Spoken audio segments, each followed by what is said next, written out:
자, 계속해서 구약 성경의 5번째 뼈대에 해당되어지는 소예언서. 자, 호세아, 요엘, 아모스, 오바다, 요나, 미가 해당되어지는 미가에 대해서 여러분들과 함께 나눠보도록 하겠습니다. 자, 미가는요, 전체 7장으로 이루어져 있습니다. 남쪽입니까? 북쪽입니까? 색깔 한번 구분해서 미가는 어디예요? 남쪽이죠. 남쪽입니다. 자, 주제에 대해서 한번 여러분들이 읽어주시면 되겠습니다. 자, 미가서 주제 시작. 유다의 불의와 하나님이 기뻐하시는 것. 유다의 불의와 하나님이 기뻐하시는 것. 미가서는요, 그래픽 아이콘을 보기 이전에 여러분들이 한번 생각을 해보면 좋을 것 같아요. 뭘 생각해 봐야 되냐면, 미가서는 어떤 특징을 가지고 있을까 한번 생각을 해보는데, 이 어떤 특징을 생각하기 전에 먼저 주제 말씀 한번 보겠습니다. 읽겠습니다. 시작. 사람아, 주께서 선한 것이 무엇임을 내게 보이셨나니 오직 정의를 행하며 인자를 사랑하며 겸손하게 내 하나님과 함께 행하는 것이 아니냐. 아멘. 이 주제 말씀을 떠올리면서 그래픽 아이콘을 한번 생각해 보면 이렇게 볼 수 있겠습니다. 자, 미가서는요, 큰 관역이 하나 나오게 되어지는데, 이 관역의 중심에 화살이 맞은 것이 아니라 화살이 빗나간 화살입니다. 뭐가 잘못돼도 한참 잘못됐다는 것이 예측되죠. 1장부터 7장까지 이루어져 있는데, 이 관역에 봤더니 제일 정 가운데는 공의라고 적혀져 있고, 두 번째는 인자를 사랑하고 라고 되어 있는데, 세 번째는 하나님과 동행이라고 되어 있는데, 여기 있는 관역을 맞춘 것이 아니라 화살이 빗나가 버렸습니다. 관역을 빗나가 버렸어요. 그렇다면 이제 구체적으로 한번 목사님과 함께 나눠볼 텐데, 자, 제일 먼저 미가에 대해서 한번 보도록 하겠습니다. 자, 미가가 사역한 시기는요, 704년부터 696년입니다. 대략적으로 얼마 동안요? 약 8년간 사역을 했습니다. 이 미가 같은 경우에는요, 북쪽이에요? 남쪽이에요? 남쪽에서 연을 했고요. 이 미가의 별명이 있습니다. 가난한 자의 선지자입니다. 가난한 자의 선지자로 되어져 있습니다. 자, 미가라고 하는 사람의 이름의 뜻이 무엇이냐면요, 여호와와 같은 자 누구냐?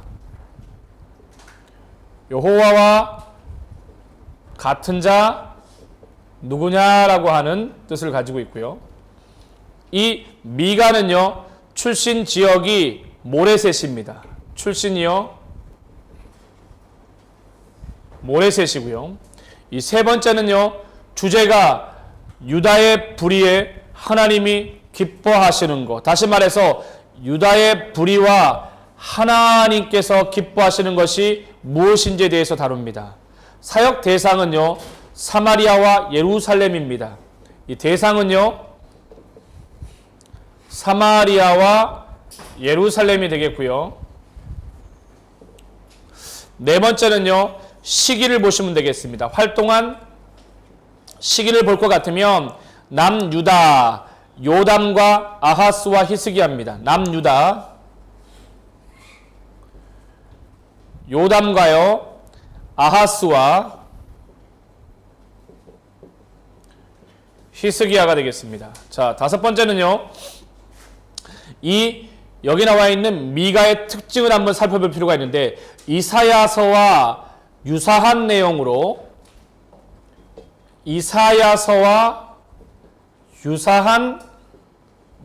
인해서 소이사야라고 하는 별명이 붙어져 있어요. 그럼 이사야는 성령의 축소판인데, 미가서 같은 경우에는 이사야의 비슷한 내용을 담고 있어서 소이사야라고 하는 별명을 가지고 있고요. 예수 그리스도의 탄생 장소까지 정확히 기록되어져 있습니다. 뭐에 대해서요? 예수 그리스도의 탄생 장소가 베들레헴임을 정확하게 기록하고 있다.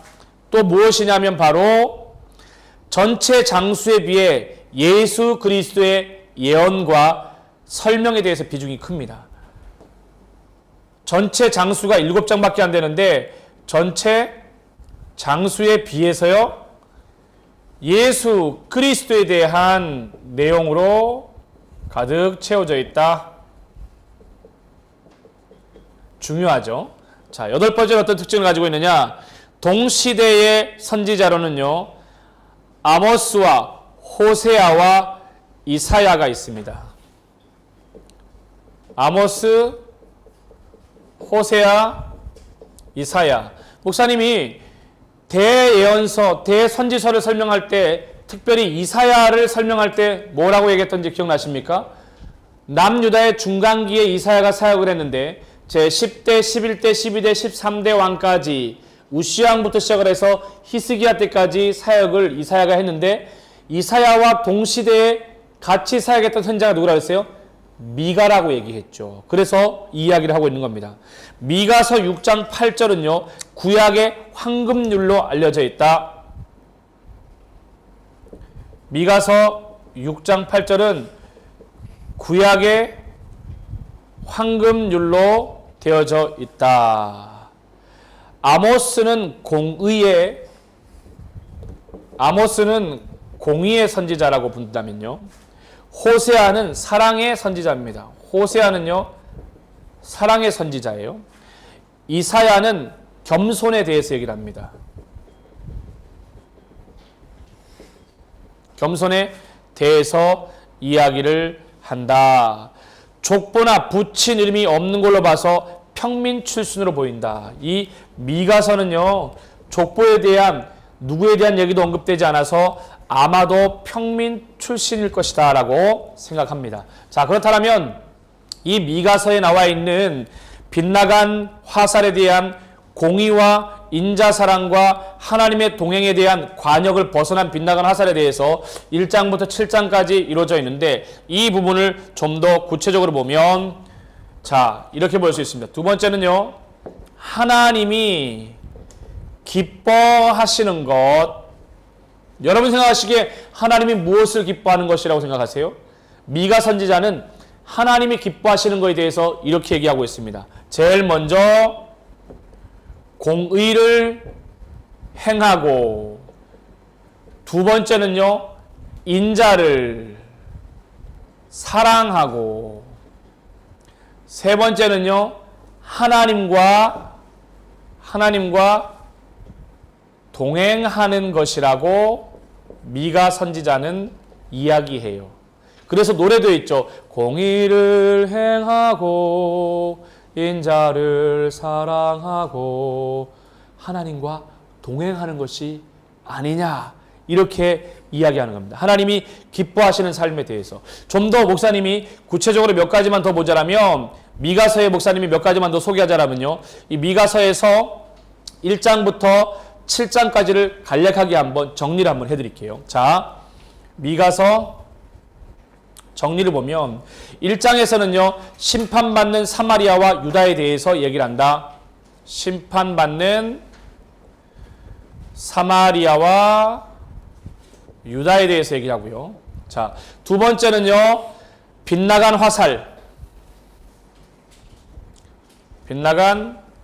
화살, 백성들의 죄에 대해서 얘기하고요. 3장에서는 뭘 얘기하느냐? 지도자들의 죄입니다. 지도자들의 죄인데, 구체적으로 지도자들이 여러 영역이지 않아요. 그 여러 영역의 지도자들 가운데요, 두령들은 뇌물을 받았고요. 또 제사장은 삭스를 받았습니다. 삭스를 받았고요. 또 선지자는 돈을 받았습니다. 이러한 지도자들의 죄에 대해서 이야기를 하고 있고요. 4장에서는요, 예루살렘의 최후 승리에 대해서 얘기를 합니다. 4장은 예루살렘의 최후 승리에 대해서 얘기를 하고요. 자, 5장은 뭘 얘기하느냐? 참된 회개에 대해서 얘기를 합니다. 참된 회개에 대해서. 6장은요, 여호와께서 구하시는 것. 6에서 말했던 여호와께서 기뻐하시는, 하나님이 기뻐하시는 것과 똑같은 거죠.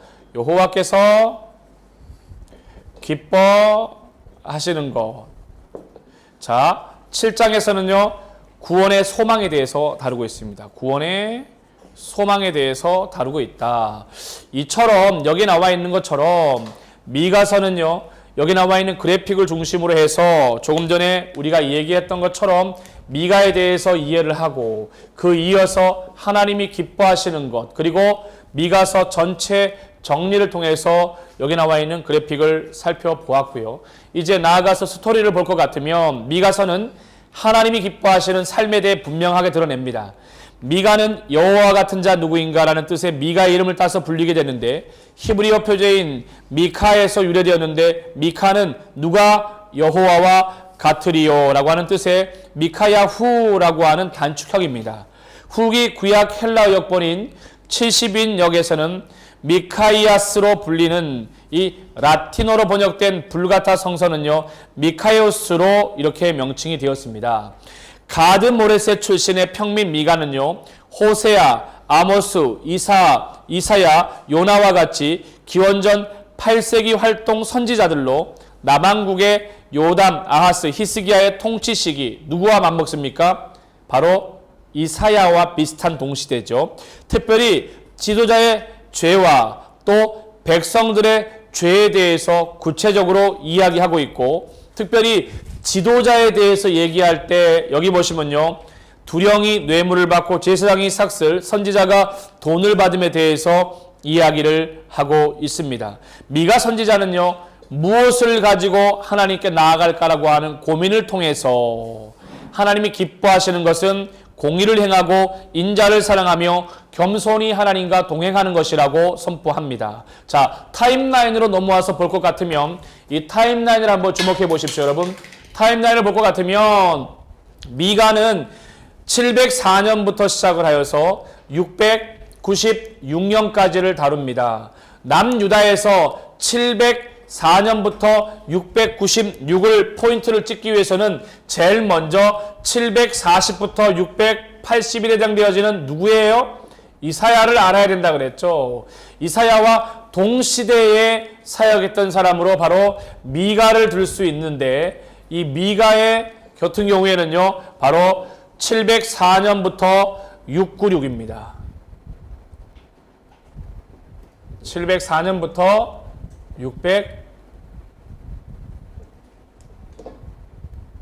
696년까지 약 8년 동안 사역을 했음을 우리는 알 수 있다. 자, 이제 매핑으로 넘어갈 것 같으면 여러분 한번 보십시다.